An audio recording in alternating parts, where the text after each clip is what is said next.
Blackwell. My new book, The Most Important Thing You Don't Know, examines evil and how it works in a way I'm sure you haven't considered. All humans cope with guilt and shame by designing righteousness schemes. When humans assuage guilt and shame with righteousness schemes comprised of evil acts, a society is in crisis.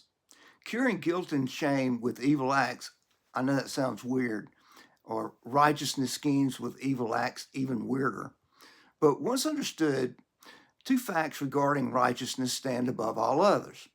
First, the human need for righteousness, or the human need for relief from guilt and shame, is the most powerful force at work in the human psyche.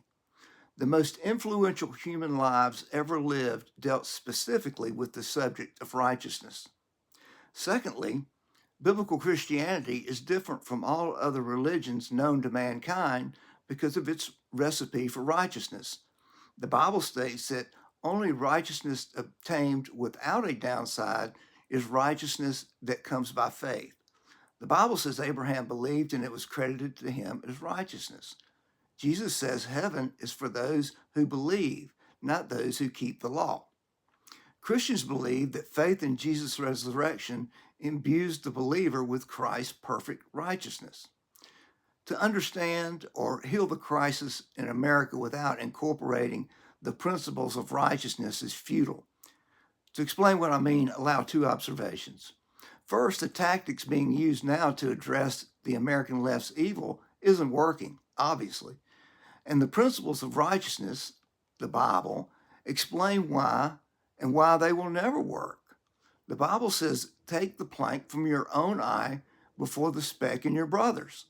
The most important thing you don't know is how to see the plank in your own eye. We can't take it out if we can't see it. The problem is seeing it. Since we don't see a plank, we walk around like there isn't one.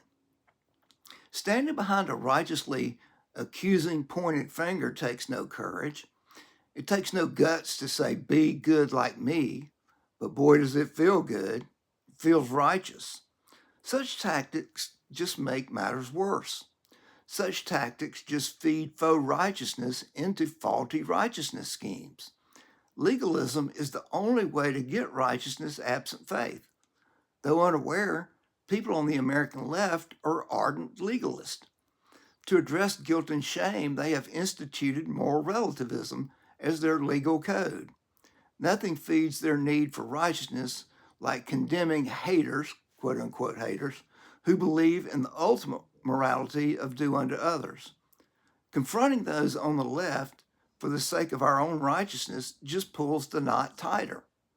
Can you recognize this as the vicious cycle of the current state of affairs? Charlie Kirk did. What made Charlie Kirk so effective is that he was taking the righteousness out of the left's righteousness schemes. It got him killed. My book explains how a seemingly intelligent person seeking to address their guilt and shame using counterbalancing acts to earn righteousness comes to believe the most unbelievable things. It also explains how such people come to need to believe certain things. President Trump attacks Iran, the undisputed leading sponsor of international terrorism. People on the left hate President Trump so badly, they need to believe the Iranians are the good guys. So they do. And they do so quite easily. They don't even make the choice. It's a sentiment that just comes in their hearts. That's how feelings become facts. Such is the power of a need for righteousness.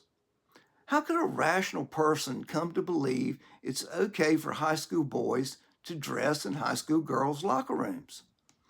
Most of those advocating for this just a short time ago were focused on protecting the rights of women.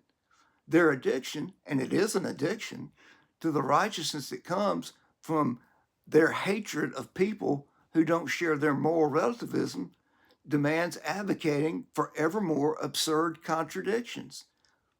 They now advocate against policies that protect women, and they do it honestly. And that is an important aspect. People on the left are not being dishonest. They're convinced having boys in the girls' locker room is the right policy. They believe the world would be better off if Iran were to prevail. The list of absurdities they believe is long and growing. Their need for righteousness and their schemes for getting it has blinded them. They're obviously not rational people, and treating them as though they are is not a rational strategy. The lesson of history is clear. The left will never be educated out of their destructive behavior. They can only be shamed into considering another perspective. As long as their schemes produce righteousness, they'll only grow. As long as the absurdities get a response and they get righteousness, it will continue. Read my book, and you can honestly say, I understand why you believe that, and I also understand why you cannot see your error. That is why it would be foolish of me to respond to you. That would steal their righteousness. Robbed of the opportunity to hurl insults drains their righteousness. Charlie Kirk didn't respond. He showed up on campus and challenged. Those called up to debate were responding to him. If you can support me financially, and no amount is too small, in publishing and promoting the most important thing you don't know, I really believe the ideas and explanations will make a difference. They demand a response, not only from the left, but from the people who would vote for Republican but don't show up at the polls. The problem isn't with the left as much as it is with these people. They endorse evil with their apathy. Transparently, this is not something I want to do. I'm an accomplished approval suck. I want everybody to like me. I don't relish the vitriol surely headed my way. I just have a conviction this is what I'm supposed to do, and I humbly ask you for your support, for I cannot succeed alone. If you can't contribute financially, please pray for me. Thank you so much for your kind consideration, and I really hope you'll read my book.